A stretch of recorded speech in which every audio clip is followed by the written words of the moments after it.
So let's talk about the Doctor. Classic Doctors considered the first 8 Doctors. Let's talk about highlights about what makes each Doctor unique. All right. So I guess the best place to start is kind of at the beginning, which is with William Hartnell, who's there from really the beginning of the show in 63 through late 66. So that's an unearthly child through the 10th planet. You know, Hartnell's the one who really gets to establish the role and establish the character. And the thing to remember about his Doctor and his era of the show is nobody knew what Doctor Who was at that point. There were a lot of different people with a lot of different ideas. And like any TV show that's sort of at the beginning of its run, you know, people are trying to figure out what can we do with this? What can we do with this show? What can we do with these characters? So the Hartnell era is really kind of symbolized by kind of alternating back and forth between, you know, the big science fiction stories. So you end up with things like, say, the Daleks, for example, the very first Dalek story, or the Dalek invasion of Earth. But also historical stories. So you go back in time and you meet historical figures. There's no real science fiction elements to it. So you end up with stories like Marco Polo or the Aztecs, the Reign of Terror, which is set in the French Revolution. That's really what that era is kind of about.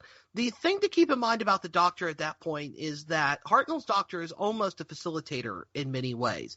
He's not really the central character of the show. He's there to operate the TARDIS, to be the guy who gets them to where they're going and out of where they're going, has a bit of, you know, knowledge about things. But he's one of 4 leads in the show, which I guess is kind of a harking back, you know, with the new Who in its most recent incarnation with Jodie Whittaker is really harkening back to. And the idea that you really have 3 or 4 characters running around. At the beginning, there's the Doctor's granddaughter, Susan, played by Carol Ann Ford, who's very much there to kind of get into trouble. She knows things, but she's very much there to kind of get into trouble. And really the leads of the show in some ways are Ian and Barbara, the school teachers played by William Russell and Jacqueline Hill. You know, he's a science teacher, but he's also the guy of action. You know, if somebody needs to be punched or there's running around to do, he's going to do it. Barbara's got a lot of empathy and knowledge about history, so she really comes into her own in stories like the Aztecs, for example, which is entirely based around her. But Hartnell is there really as a facilitator, but he also gets to be a character. He also gets to act with things. He's great at kind of going in and doing diplomacy at people. There's a certain irascible quality to his character as well, especially in those first 3 stories. If An Unearthly Child, the Daleks, and The Edge of Destruction, they're all available in a wonderful DVD box set called The Beginning. I mean, what else would you call it? And there's really, he's in those first 3 stories, he's a slightly different character from what he became later on. He's very testy. He's sort of very untrusting, almost untrustworthy at times as well. I mean, in the first Dalek story, he's so determined he wants to stay and explore the city that he ends up pouring mercury out of one of the TARDIS links. He's like, oh, we're out of mercury. We can't take off. We have to go to the city to see if they've got more. And, of course, they meet the Daleks in that. But what's very clear, it's a very underrated story called The Edge of Destruction, which, you know, the 4 of them take off from Skaro after the first Dalek story, and something goes wrong with the TARDIS, and everybody's knocked unconscious, and everybody wakes up. And it's very much a character piece, and kind of learning who everybody is, and, you know, and basically it's the beginning of the softening up of Hartnell's character. I think there's a line that the Doctor has with Barbara at the end of the story is that, you know, is as much as we learn from our adventures, we learn from each other as well. And she's really there in a weird way, like Rose is with Christopher Eccleston's Doctor, 40-odd years later, there to really kind of humanize him and soften him up. And he's certainly, you know, always got a slight irascible quality to him, but he's a far more gentler, kind of more grandfatherly figure after that point. Even with the new cast coming, even with new characters coming in, Peter Purvis coming in as Stephen Taylor at the end of The Chase in the beginning of The Time Meddler, for example. Even to a certain extent, Ben and Polly at the end of his run in The War Machines through the 10th Planet. But the other thing, as I said, to keep in mind about this era is that they were really trying to figure out what they could do. And it was a show that was designed to kind of be big and bold.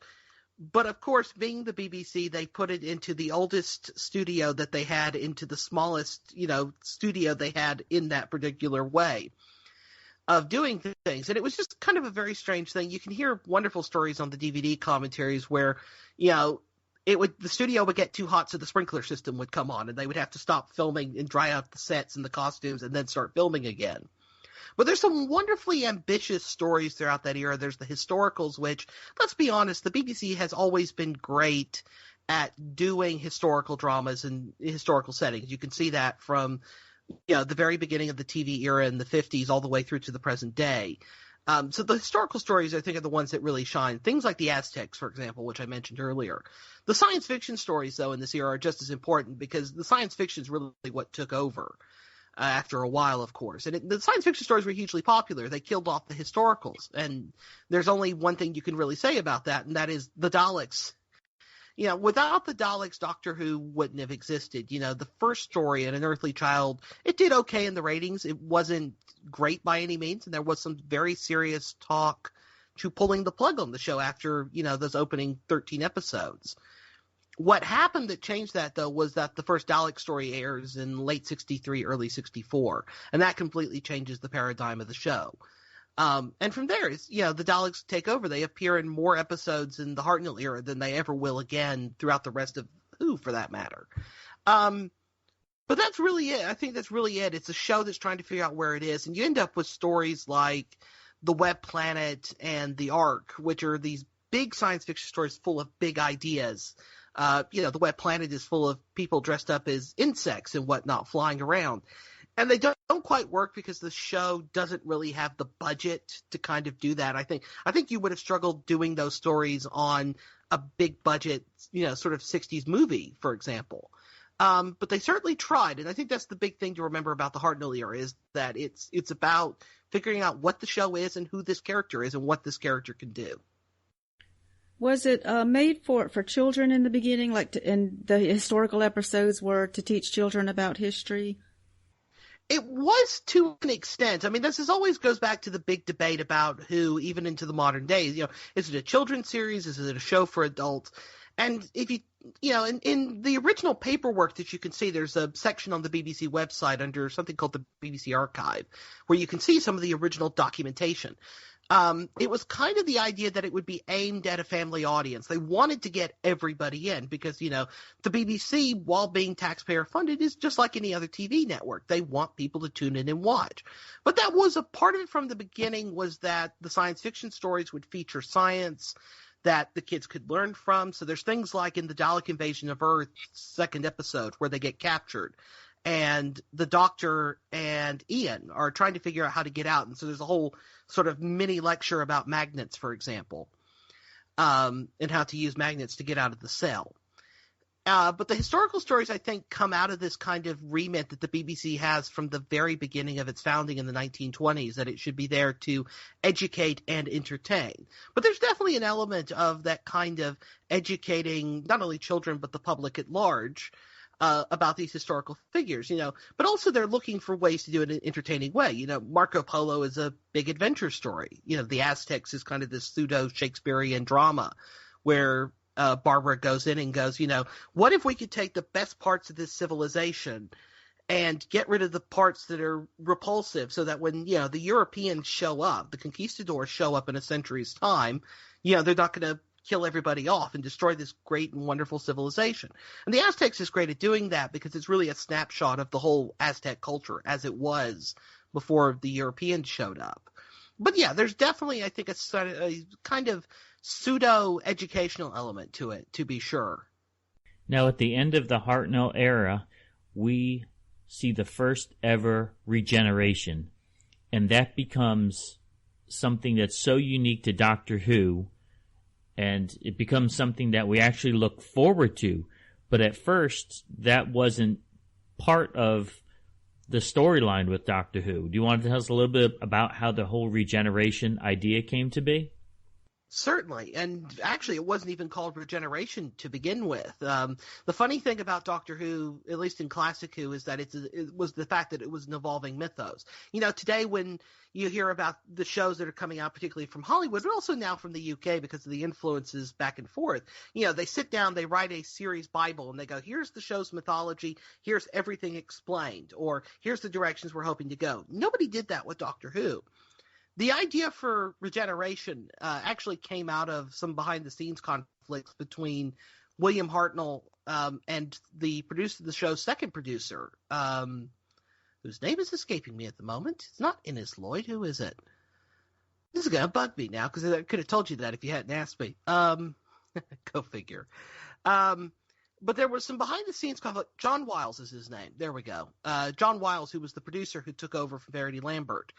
And what happened was that him and William Hartnell did not get on at all. I mean, just, were constantly butting heads. And it got to the point where Wiles decided that, you know what, either he has to go or I have to go. So there's a story you guys might be aware of called The Celestial Toymaker. And in that, the Hartnell's doctor goes invisible at one point. And John Wiles came up with this brilliant idea. And what they would do is that the doctor would turn invisible. Hartnell would do a bit of voiceover here and there throughout the story. And when he became visible at the end of the story, he would be a completely different actor. And he would be like, so he would get rid of the actor he wasn't getting along with, and the show would keep on going.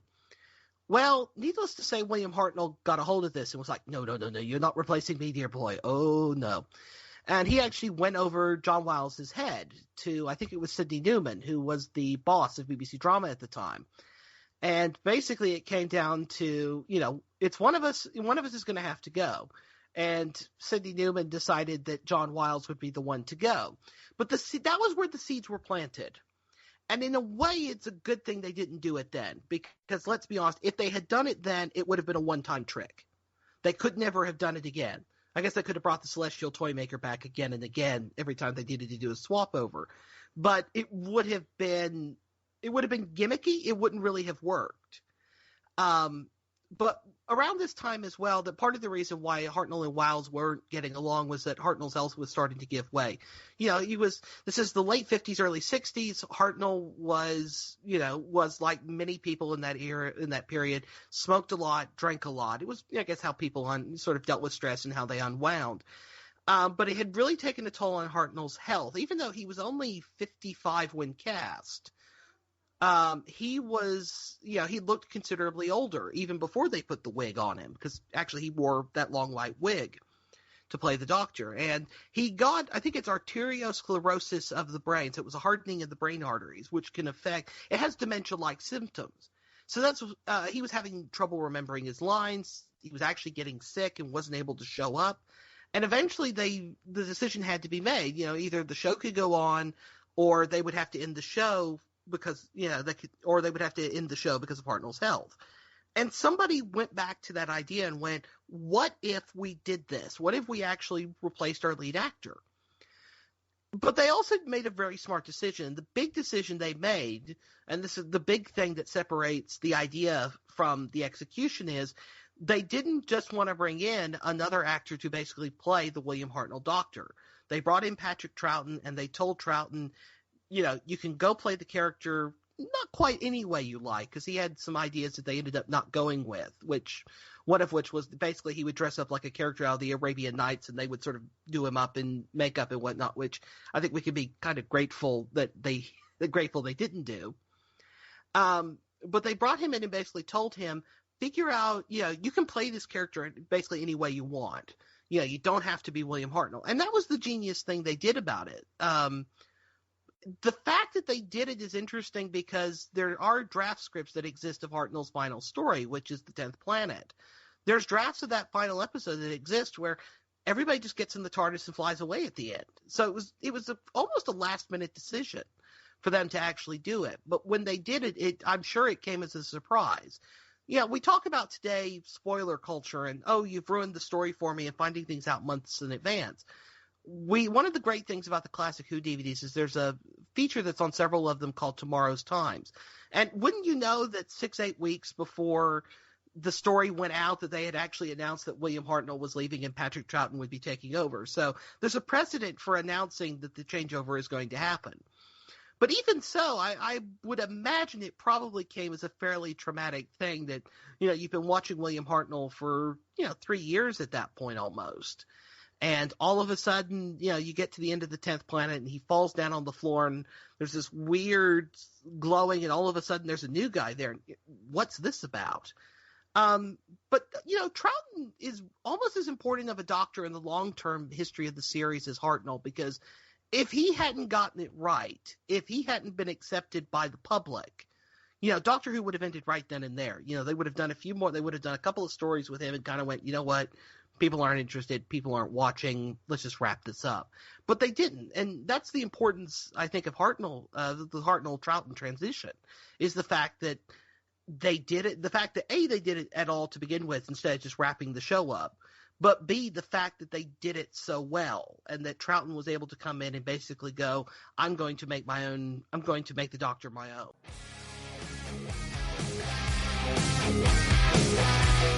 Thanks for listening. Make sure you hit that subscribe button and join our Facebook group. Live long, and may the Force be with you. Nanu Nanu.